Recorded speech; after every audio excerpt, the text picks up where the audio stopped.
Hello, I'm Pam Carruthers of HealingStars.com. This is the chart for the new moon, 15th of November 2020, and it's set for London, and it's 5:07 a.m. That's GMT. Now, a new moon in Scorpio. Here it is, the sun and moon at 23 degrees of Scorpio in this turquoise sector.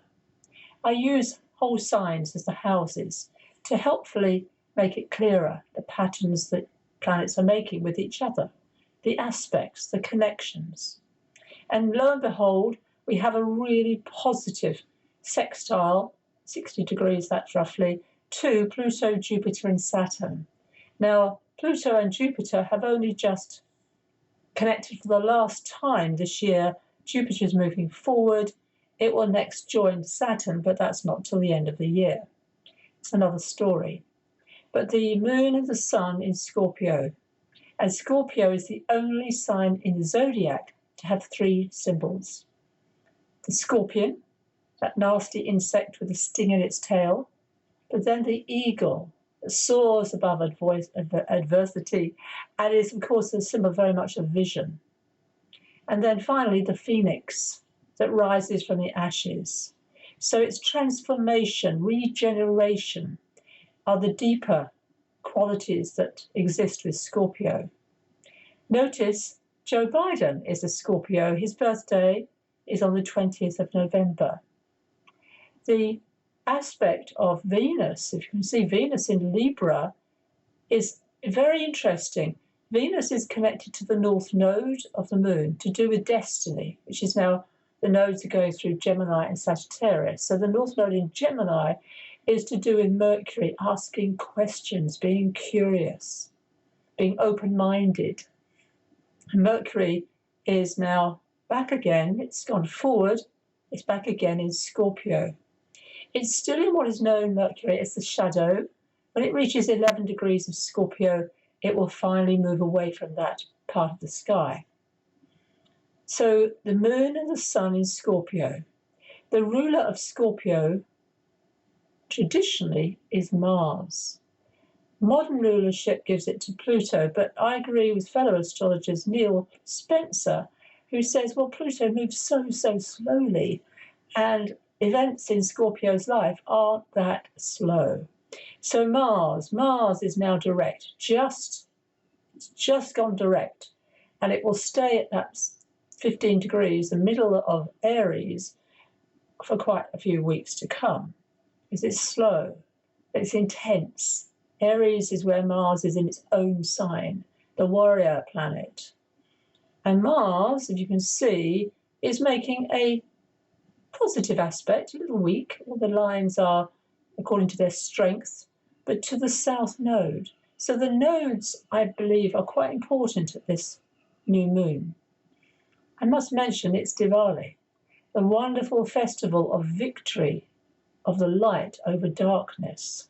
Unfortunately, because of the COVID, Diwali, which normally is a huge festival, brilliant gathering of Hindus both in this country and, of course, India and around the world. So it's going to be very much more of a private or family affair. Even so, I encourage each and every one of us to light a candle or a tea light or a selection of tea lights. You might like to do that for the 10 planets. And notice, in Vedic astrology, that's a new moon in the sign of Libra. The reason being that the Vedic system uses the actual constellations the planets are in. And so Libra, Venus, is to do with beauty and love, relationships, and also to do with financial income, money, wealth, abundance. So Venus in the Western system is in Libra. And as I said, it's in a very good relationship to that North Node, our destiny, collectively. The South Node is Sagittarius, and that relates back to Jupiter. So we have Jupiter now. It's not in a good sign. I can't justify Jupiter being in Capricorn, although I happen to have Jupiter in Capricorn. And I believe I am very much on that spiritual path, though it didn't start for me until midlife. Saturn is in its own sign, and Saturn stays in its own sign till the end of the year. Then it will move into Aquarius, another sign that it rules traditionally. So we have at this new moon a taste of what we can achieve when we focus on the light, when we focus on transformation. Scorpio is to do with Pluto. It is the underworld, the unconscious, big power. Pluto and Jupiter together are often significators in people who are publishers, who wield power over huge amounts of people. The Mercury energy in Scorpio is also, because we've got a lot of planets in Scorpio, with those three, and Venus will move into Scorpio as well. There's that focus on Scorpio. And as a Scorpio myself, I really encourage each and every one of us to, as I said, to focus on the light rather than the darkness. We have a difficult connection. There's Chiron, it's now retrograde in Aries. That dotted line, that green dotted line, exactly to Mercury, means it's a letting go aspect. So letting go of old wounds, letting go also of the negative aspect of Chiron in Aries is the wound about being a pioneer, about going first, initiation. The courage of Aries is superb. Aries is that sign where the fire, anyone would just go into that burning building to rescue the child without a thought, just acts. The negative of Aries is foolhardy, is acting without thinking things through.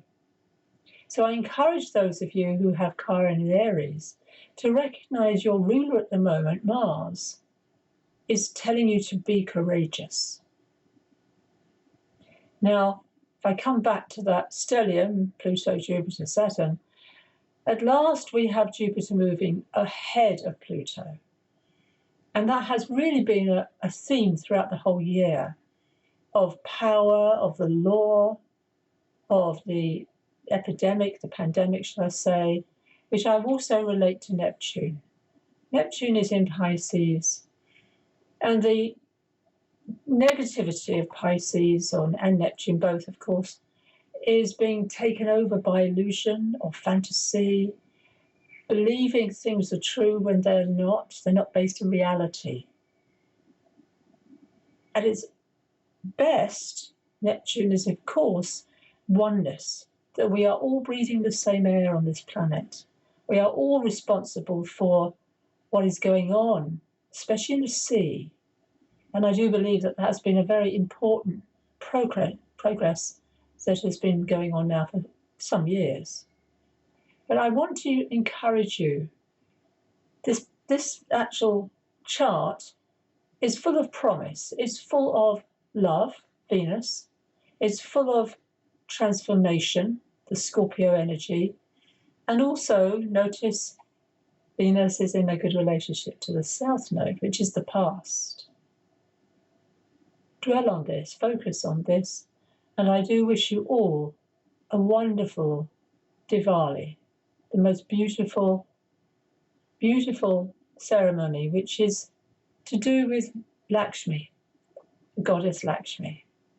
Thank you for watching. I'm Pam Carruthers of HealingStars.com.